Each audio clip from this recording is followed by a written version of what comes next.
My family has a small acreage in the Canadian prairies. It's not too far out from the city, but far enough that it was very rare to have unexpected visitors. At the time, we had some sheep and chickens, but it wasn't a huge farm. It was just my mom, my dad, my sister, and I. My sister was 5 years older than me, so only 7 at the time. We also had a sweet dog named Maggie. My parents have always said that she was the best farm dog we ever had.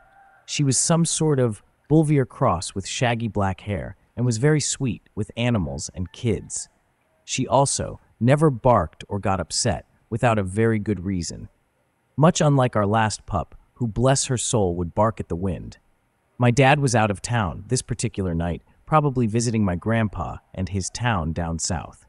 My mom was alone with just us little guys and Maggie, who was sleeping soundly on the porch.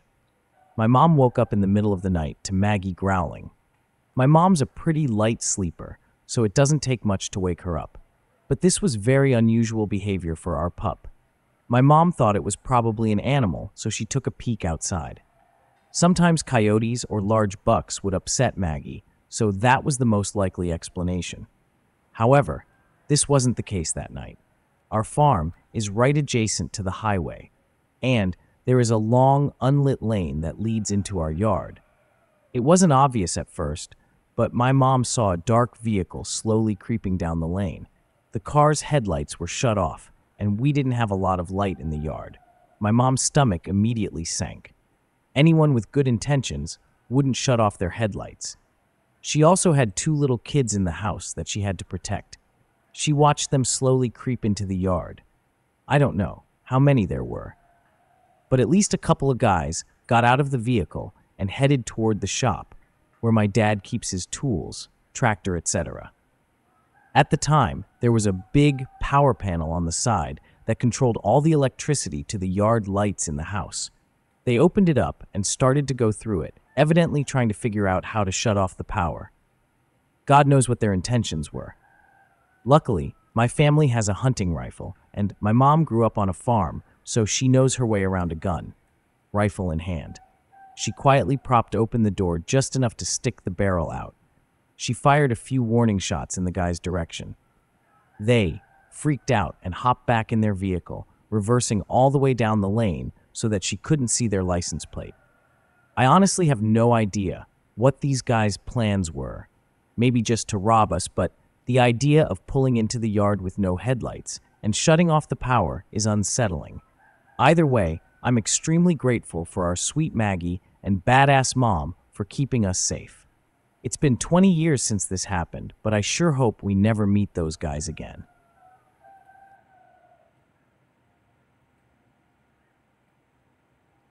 My senior year of high school, I started talking with this super hot emo punk kid named Brian on AIM. I was all in. I had just been dumped by my loser high school boyfriend, and Brian was incredibly sweet and always knew what to say. There were some red flags, for sure, whenever I would finally convince him to send me a picture. He looked a little different in every photo, like they could have been pictures of different people, but it looked similar enough, and the guy liner was on point, so I just accepted it. We also never talked on the phone. I would beg him to let me call him, but he always had an excuse. Finally, the summer before I left for college, he let me call him, and his voice was super weird. My friend was convinced that it was like a 50-year-old woman, but I was like, hell no. This is Brian. I was so blinded that I ignored every warning sign. I told him everything. He knew all my passwords, everything about my day-to-day life. Literally, every single one of my friends told me he wasn't real and that I needed to stop being a dumbass. But I honestly loved him. That fall, I left for college. My first roommate was a total windbag who had a mile-long list of rules for the room, no boys ever allowed in. I wasn't allowed to touch her left-behind series that she proudly displayed. No guests after 8 p.m., etc. So I was desperate to bounce. I found out there was an empty room and requested a transfer for winter semester. I knew that going in blind was a risk, but it couldn't be worse than left behind chick. At the same time, I was loving everything else about college. Things with Brian kind of waned because life was busy and I wanted to experience everything, aka other dudes. He would call me 20 times a day, message me all the time, constantly barrage me about whether or not I had a Facebook, and wanted the password to it. Hell no. Finally, I broke things off for good. The next semester, I moved into my awesome new room. My roommate is a fellow freshman from Massachusetts who was transferred that semester. She was loaded and brought basically everything we would need for the room. Her mom got us matching bedding from Pottery Barn. It was awesome. She was a little weird and always wanted to hang out the first week, but I figured it was just nerves. First weekend after class started, I was chilling with some friends in the quad area, and she comes over and throws her keys at me and is like, "Have fun screwing these losers." I was like, what the hell is going on? I ended up sleeping at one of my girlfriend's rooms that night because I was super freaked out. The next day, it was like nothing happened. We hung out that whole week. She was very perceptive and helpful. I was amped to have met what I thought would be my college bestie. The next weekend, I convinced her to come out and we're having a blast dancing with dudes. And then, things were escalating with me and soccer jocks. So, I let her know I was bailing. We were a 2-minute walk from the soccer house and came with a group, so I figured it was no big deal. I get back to the room later that night, and I see that stuff is torn up. Clothes ripped out of the closet, stuff all over the floor. She's sitting on my bed and her arm is bleeding. I asked her what the hell's going on. She had broken my coffee cup and carved my initials into her arm. I run and got the raw because I'm not trying to get murdered. She ended up getting committed later that night, and her parents flew down. This is where stuff gets even weirder. She was Brian. Yeah. She told her parents, and they told me. She decided to try to start things with me like her true self, applied to my school, called the housing department to request me as a roommate, emailed housing from my email and requested her as my roommate, and then deleted all the emails. Her parents apologized, said that I could keep all the stuff in the room. They withdrew her from classes and left. I got a no-contact order, and the craziest story of my life. So crazy, roommate Brian, not Brian.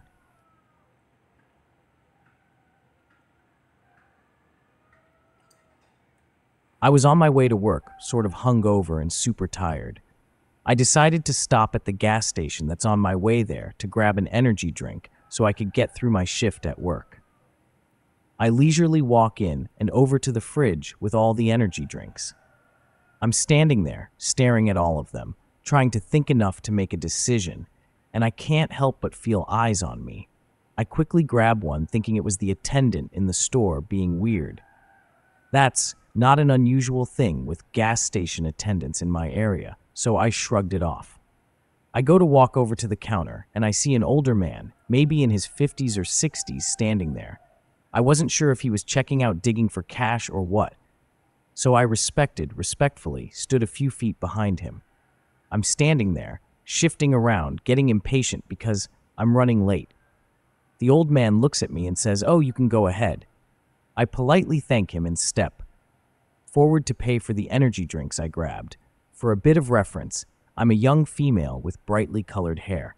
I have to wear all black to work, and that consists of a tucked-in form-fitting V-neck shirt and black skinny jeans.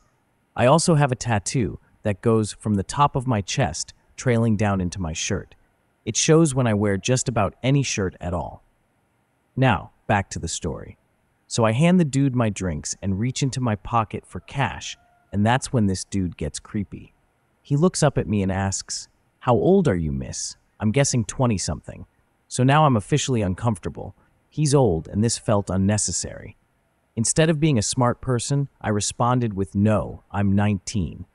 Well, he took that as an invitation to keep talking to me. He says, "Oh man, what I would do to be 18 again." Well, that seemed harmless. I awkwardly chuckled and shifted again. Too bad it doesn't stop there. He continues by saying, "If I was in my 20s, you'd be in trouble." He looked to the attendant, who smirked creepily, and the old man laughed and put his hand on my arm. Thank God the attendant was handing me my change, so I took my arm away from the old man, grabbed my change, shoved it into my pocket, grabbed my energy drinks, and dipped on out of there. So, old creepy man who was hitting on me and seemed like he was going to do some messed up stuff. Let's not meet. Also, gas store attendant that played into it. I'm not coming back to your gas station.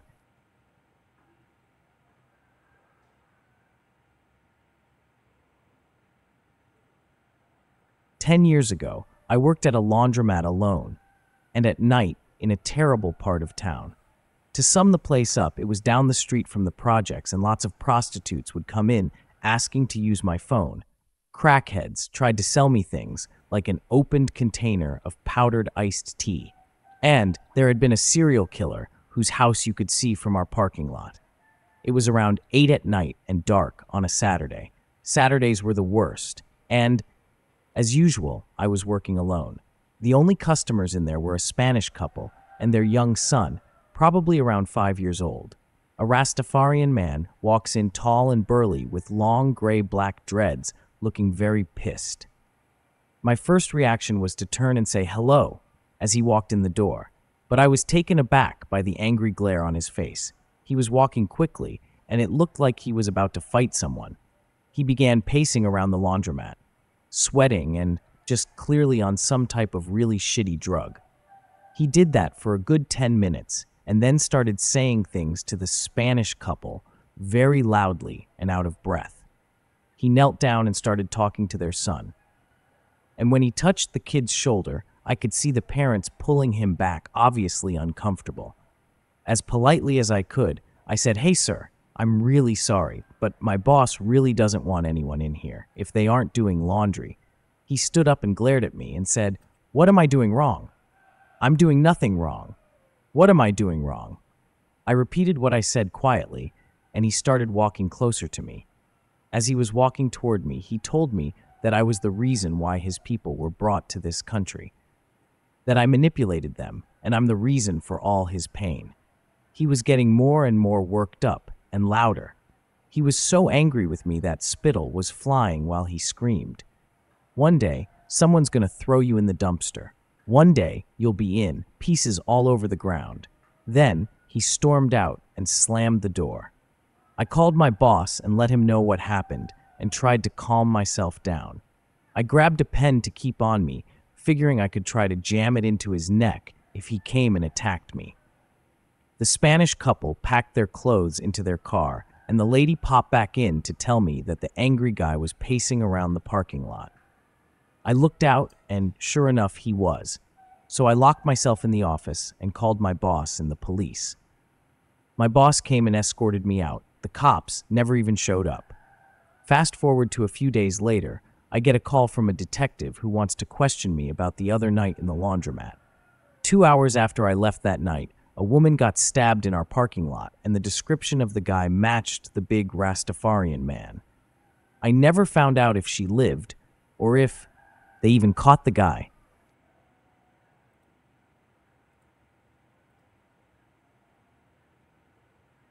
This is a story about the strangest birthday I've ever had. For context, I am from Germany, and the legal age to drink here is 16 for beer and wine and 18 for liquor. So on the day I turned 18, me and my best friend decided to go out to our nearest city to grab some drinks at a local bar. Since it was Tuesday night, even though the baro was pretty popular, there wasn't that much around and no people. So we just enjoyed spending time together, sipping some margaritas. All of a sudden, the waitress, who I actually kind of know, because she previously graduated from the school I went to, comes up to us saying 2 men want to buy us a drink, pointing at the table at the other end of the outdoor section. At this time, it was around 10 p.m., and even though it was midsummer, it started to get dark, so we didn't really see what the guys looked like at first. We just thought, yeah, screw it, why not? And we went over to thank them. At this time, I recognized that they were younger looking, maybe in their mid-20s, at least one of them was. The other guy with him was a middle-aged man, and he was obviously pretty intoxicated already. The younger guy, let's call him Tom, asked us to take a seat, and since he seemed like a nice guy that wanted to chat, we agreed. So as we're talking and getting to know each other a little bit, I noticed the older guy intensely staring at me, like he didn't even blink. I looked at him as I noticed this, And it was then that he said, "How old are you? You are so beautiful. Do you even know how beautiful you are?" I told him I just turned 18, laughed it off, clearly being uncomfortable, and thanked him for the compliment, since I knew he was clearly drunk, and tried to change the topic. As we were talking about life in general, Tom tells us that the older guy is actually his neighbor who's currently going through a divorce. So he wanted to distract him with a night out. We thought it was sweet of him to help this guy going through a hard time. Then he mentions that his neighbor is an architect, encouraging him to maybe talk about his interesting profession rather than creeping on a freshly 18-year-old. Because at this point, he was constantly interrupting our conversation to tell me kind of inappropriate things, like how sexy and special he thought I was. Then the conversation turned dark real quick. The guy started to talk about how he doesn't seem to have any sense of life anymore and that he wanted to kill himself. I also struggled a lot with depression since I was a child, so I wasn't super freaked out. I was more like feeling sad for the guy and trying to calm him down a little bit, while texting my best friend that was just seated next to me on maybe how we could get out of this situation. But then he said, "I can't. I just want to end it. I have a knife on you right now. I'm going to do it right now." Threatening his life, kind of, begging us to tell him a reason to not do it. Tom, at this point, just started to apologize and to calm him down. Didn't really work. I mean, I felt sad for the guy, but we just met him, maybe, an hour and a half ago. And you never know what an intoxicated man that claims he has nothing to lose, that also carries a knife on him, is capable of. Me and my best friend being scared now. Come up with a plan, over text, to fake a call from some male friend of ours who wanted to meet up. So she changed my name and her phone real quick to a guy's name, and so I called her while hiding my phone in the pocket of my vest. And let me tell you, this bitch performed the most realistic fake phone call I've ever witnessed. It was so good, actually, that for a moment I was like, wait, is she really calling me, or did she find a friend to call? At that point, the man is just begging us not to go, making us even more uncomfortable. But we just apologized ourselves, and as I said we were, and said we were about to leave. As we were going, Tom asked me for my number. I wanted to leave quickly, so I gave him my number, which he called immediately, to make sure it was legitimate, of course, but I blocked him right after he texted me. If you'll ever read this, Tom, I am really sorry. You seem like a sweet dude, but this night was just not it, Chief.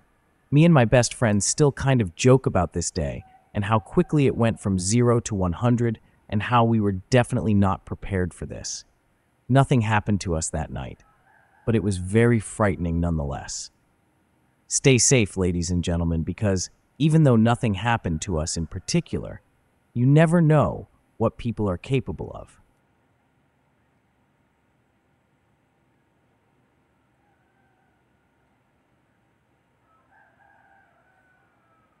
Growing up, I used to go with my mom to work sometimes because she occasionally couldn't find a babysitter. I usually liked it. It was fun to walk around the store and help with little things here and there. Though that being said, it was in a very bad part of town and in a not-so-good city, so I grew up around transients and homeless people. I think in hindsight, it was probably a good thing it let me see that they were just normal people in bad times. But that also gave me a bit of a sixth sense for people, since robberies have happened while I was in the store before. My mom always kept me cooped up in a little office in the back, so I was never in danger. Now one day, my mom had to go into the store to pick up some check stubs, so I came with her. There was usually this homeless guy named Randy out front, and he never caused any problems, and the whole store knew him. So they let him sit there to rest on rainy days like it was that particular day. We walk inside, and my mom tells me to go by the registers and wait for a little bit, so I start leaning on things and playing with the buttons of a broken cash register right next to the exit. I should also say that this day was an especially dead day at the store. So, there was only one check stand open at the other end of the line of cash registers. As I'm pushing the buttons, I feel a tug on my shirt, like someone's behind me. I assume it was my mom, and turn around, only to see that it was a middle-aged couple that had deep-set wrinkles. The man smiles at me and says, "Hi. We were wondering if you wanted to buy a puppy. We have a few in our car. We can go show you one if you want to see they're in our car." I immediately get a really bad vibe from these people. My mom always told me about people saying things like that growing up, so I was already scared just from that. I tried to get past them and say something about needing to tell my mom and needing to ask if I could get a puppy. As I'm walking around them, the man, he grabs my arm tightly and starts to drag me to the door. I immediately grab onto the edge of the register and hang on for dear life while calling out for my mom. The man didn't look strong, but compared to the strength of a kid, it felt like fighting against a bear. Eventually, of course, he pried me off the thing, and I was ready to turn around and fight tooth and nail if need be. I was going to make sure that we made noise, but just as I turned around, Randy was right there looking at us and asked if everything was okay. The woman this time came in and, in a hurried tone, said, "Oh yes, he's our son. Come on, Greg." I screamed my name is Carlos. Just then, my mom started coming down, and the guy holding me rushed over, separating us. And in a deadly serious tone, she asked, "Can I ask why you were holding my son?" The couple seemed to stop for a moment and think, and the woman then said, "Oh my God, I'm so sorry, I thought it was our son. We better go look for ours," and rushed past Randy out the door. I told my mom what happened when they left, and she thanked Randy profusely for intervening. She held my hand every time we went to the store after that.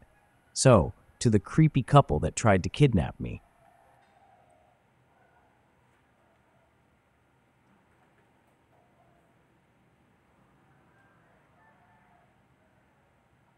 this happened about 7 years ago, so it won't be perfectly accurate. To set the scene, I live in the outskirts of a town at the end of terraced houses, and there are lots of houses in my area in front and behind. I was home alone with our 3 dogs. My boyfriend was over at his friend's, which was about a 3-minute walk away. At this time, we didn't really lock the front door if one of us was in the house. Now I do. Nothing really happened where we lived, and we had 3 decent-sized dogs, and we were a bit naive. And to be fair, I had recently moved in here with my boyfriend, and before I lived in a small village where everyone knew everyone, and you could actually leave your door unlocked. So I was sat in my PJs watching TV with all the dogs next to me. When the door knocks, it was about 10 p.m., and I was in my pajamas, so I was a little bit annoyed. I got the dogs off me and walked out of my living room. And I pulled the living room door, closing the dogs in. Bear in mind, this took all of 10 seconds. And as I approach the door, it swings open, and this man I have never seen before storms into my house and gets right in my face. There's another man and woman right behind him who didn't enter my house. I was literally frozen in shock. The man screamed into my face, "Who the F do you think you are?" I was still in complete shock. "You think you can run around here, wouldn't do what you want, causing shit." I said, "What are you on about?" "Oh, don't give me that crap. You think I'm an effing muppet. I saw you and all your little friends running back into this house." I replied, "I'm literally stood here in my pajamas. I haven't been outside." The man said, "Yeah, okay. Do you think I was born yesterday?" I said, "Well, you just walked into someone's house that you've never met and screamed at her, so yeah, maybe." The other man behind him said, "Maybe it wasn't her." To which I shouted back, "Yeah, maybe." At this point, my dog started barking behind the door. The man stared at me for what seems like forever, but it was probably only a couple of seconds, and then quickly walks out and slams the door shut. I was just stood there shaking for a few seconds before I started to just get mad, and I realized what had just happened.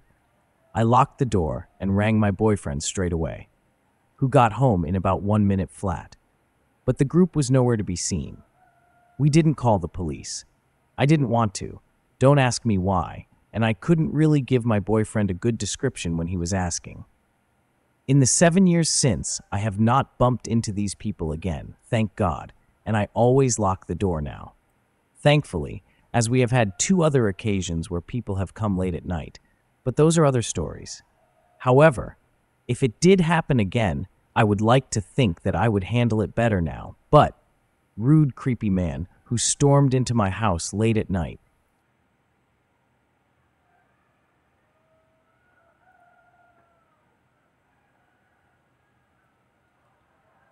I grew up in Ohio, but would spend my summer breaks visiting my dad who lived in England.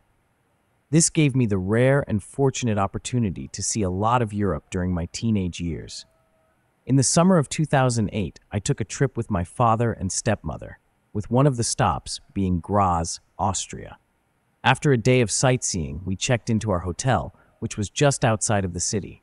Graz sits at the foot of the Alps, and our hotel was elevated, which gave us a nice view of the city at night, depending on your vantage point. This also made it somewhat secluded on a darker back road.